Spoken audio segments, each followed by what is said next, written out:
வணக்கம். சமகால இலக்கியம் அதிபர் நடாமோகனுக்கும் வாணிமோகனுக்கும் இத்துடன் நன்றிகளும் வாழ்த்துக்களும். ஆக்கம் 146 ராணி சம்பந்தர் ஜெர்மனியில் இருந்து. பரிமாறும் இரகசியம்.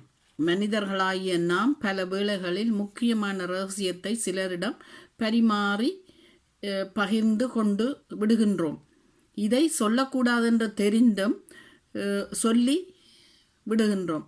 இதனால் பல ஆபத்துக்களையும் சந்தித்து விடுகிறோம்.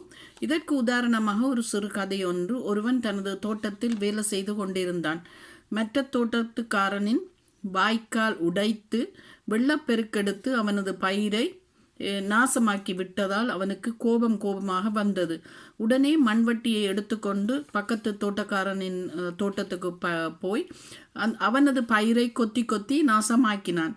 இருவருக்குமே இதனை கண்ட அவனுக்கு கோபம் வந்தது. இருவருக்கும் கோபம் அளவுக்கு அதிகமாக வந்துவிடவே ஒருவர் தாக்க துவங்கினார்கள். மற்ற தோட்டக்காரனை இந்த தோட்டக்காரன் மண்வெட்டியால் கொத்தி அவன் இறந்து விட்டான். யாருக்கும் இது தெரியாமல் போனாலும் அவன் சாகும்போது நிலவே நீதான் சாட்சி என்று சொல்லிவிட்டு இறந்து விட்டான். பல வருடங்களின் பின்பு இந்த தோட்டக்காரன் தனது மனைவியுடன் நல்ல நிலவில் தோட்டத்திற்கு வந்து தன் பயிரை பார்த்தான். நல்ல நிலவு பெரிய வெளிச்சமாய் இருக்கிறது என்று நிலவை பார்த்து சந்தோஷத்தில் சிரித்தான்.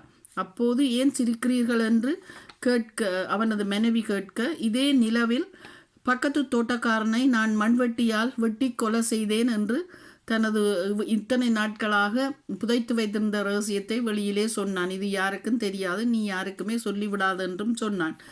ஆனால் அடுத்தடுத்த நாட்களில் அது தீயாக பரவியது.